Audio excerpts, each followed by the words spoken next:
Today, we're going to talk about what happens when a Democratic Congresswoman decides that the rules don't apply to her. Apparently, laying hands on federal officers is now considered oversight, at least if you're a Democrat.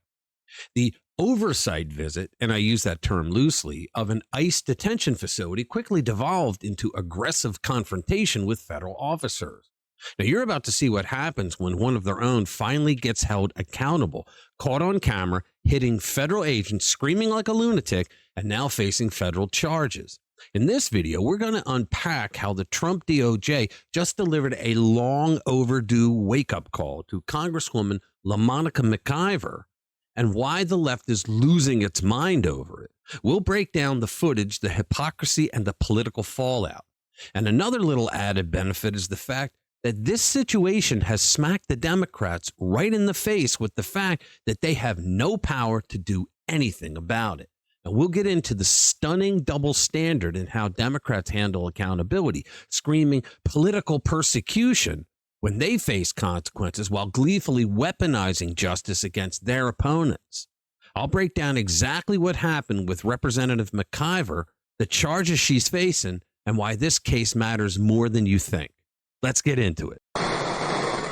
Hey guys, welcome back to the channel. Look, if you like our videos and you haven't already, why don't you become a subscriber to the channel? Hit that notification bell and smack the like button because it helps us get our message out to more people. So, here's a story that perfectly captures everything wrong in today's political landscape. You know how we're constantly lectured about no one being above the law? Well, apparently that principle comes with a Democrat-shaped asterisk. Democratic Congresswoman LaMonica McIver found out the hard way that federal law enforcement officers don't appreciate being assaulted. I know, shocking revelation. The consequences of her actions might just shatter the entire Democrat narrative about justice and accountability. What was supposed to be a routine oversight inspection at Delaney Hall, an ICE detention facility in Newark, New Jersey, turned into something very different.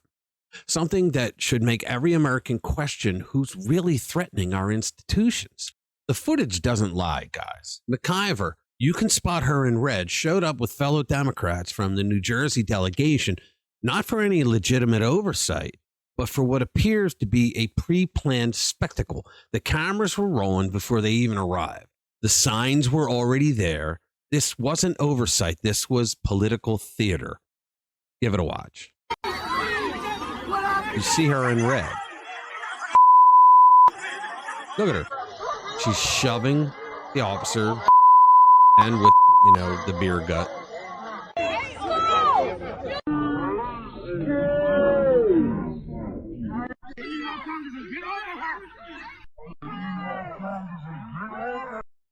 And this isn't the first instance of Democrat grandstanding at this very facility.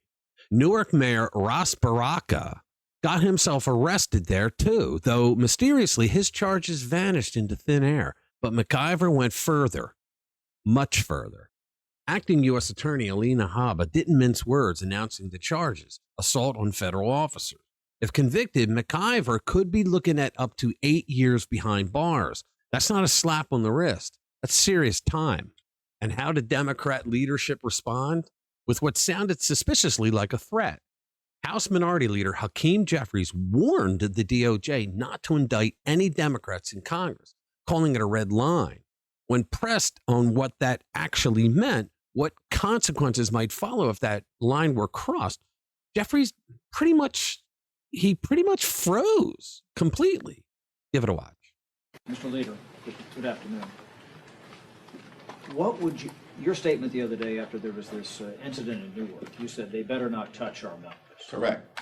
What happens if they were to go and arrest these members, or if they would try to sanction them here in the House of Representatives? They'll find out. What would you do, though? What recourse? But doesn't that broach a... They'll find out. Doesn't that go across... That's a red line. What's the red line, though? I know we have the speech... It's a red line. It's very clear. First of all, I think that the so-called Homeland Security spokesperson is a joke. It's a joke.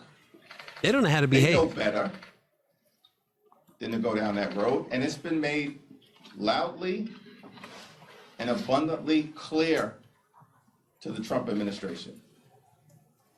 We're not going to be intimidated by their tactics Listen. to try to force principled opposition from not standing up to their extremism. It hasn't happened during the entirety of this failed term. It didn't happen when Donald Trump temporarily was sitting high in the immediate aftermath of the election. Do you think it's going to happen now, when he's the most unpopular president in American history You hear after this? his first 100 days? Give me a break. No one's intimidated by this dude. No one. And so there are clear lines that they just dare not cross. What is he talking about? That he's very unpopular. He's got the highest ratings he's ever had. Look, Hakeem Jeffries stood there looking exactly like what he is. Powerless. Minority leader with no power, suddenly realizing that his empty threats carry zero weight. I mean, it was almost painful to watch a man suddenly come face to face with his own irrelevance. McIver herself went straight to the victim playbook. It's practically dog-eared at this point from overuse. But no matter how much she cries victimhood, the body cam footage tells a very different story than the one she's selling. Now, you just watched it. McIver is clearly heard screaming and hitting and shoving federal agents. It's not exactly the behavior you expect from a member of Congress conducting professional oversight, is it? At one point, she even had the audacity to shout, "I'm filing a complaint. You can't talk to a congressman like that." But apparently you can when a member of Congress is assaulting you. She said this while she was the one putting hands on federal officers. The irony would be delicious if it weren't so infuriating. Of course, if you or I did this, if any regular American citizen physically confronted federal officers, we'd be in handcuffs faster than you can say double standard. But when a Democrat does it, suddenly we're hearing words like justifiable and passionate. McIver's current defense strategy, claiming the indictment is just a political plot to silence her and fellow Democrats. She called it truly chilling, repeatedly, as if repetition somehow makes that true. But let's talk about what's actually chilling. What's chilling is Democrats showing up at a federal facility and trying to take it over by force. You know, a few short years ago, we had a name for that kind of behavior. I believe it was called insurrection. Ring any bells? What's chilling is the FBI raid on Mar-a-Lago, where the DOJ authorized deadly force over what essentially amounted to a paperwork dispute. They were prepared to use lethal force against a former president of the United States. Let that sink in. What's chilling is watching President Trump face indictments for actions he either didn't commit or legally couldn't commit. As president, he had classification authority above everyone else. That's constitutional fact, not opinion. Unlike Joe Biden, who kept classified documents in his garage next to his Corvette, or Hillary Clinton, who had a bathroom server, Trump had the legal authority to declassify whatever he wanted. President Trump, when questioned by reporters, commented on the McIver situation in classic Trump fashion. Give it a watch. He's weaponizing with the arrest of a congresswoman, Democratic congresswoman. Oh, give me a break. Did you see her? She was out of control. Did you Those days are over. Did The you days tell her of to do woke. that? The days of woke. No, I didn't. The days of woke are over. That woman, I have no idea who she is. That woman was out of control. She was shoving federal agents. She was out of control. The days of that crap are over in this country. We're going to have law and order. Mr. President, thank you very much. You campaigned. Unlike Trump, McIver doesn't have constitutional immunity or presidential powers. She doesn't even have congressional immunity because she wasn't in session inside the House of Representatives. She was storming an ICE detention facility in the hopes of stopping federal agents from doing their job.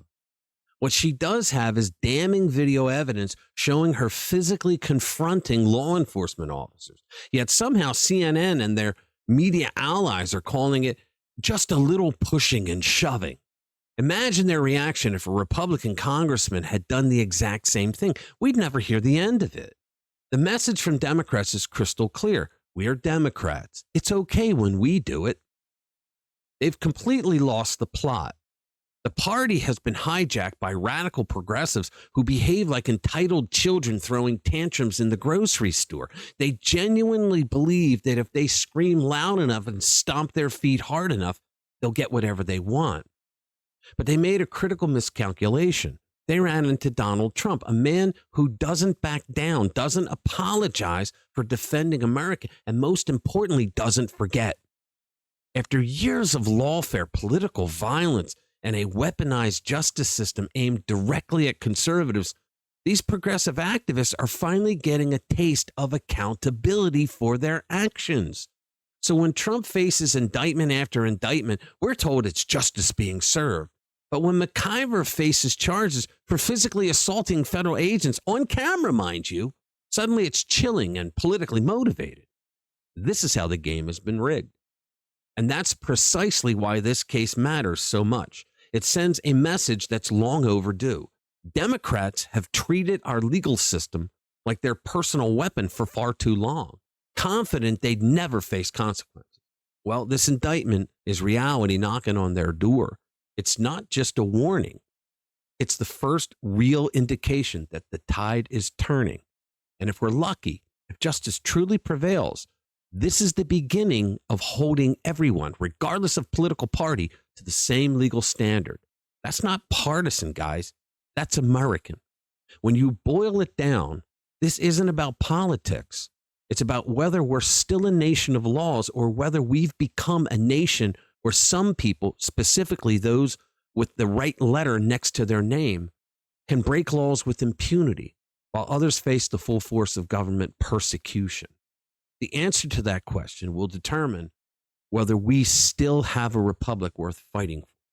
I think we do. All right. Thank you for watching. I'll see you in the next one.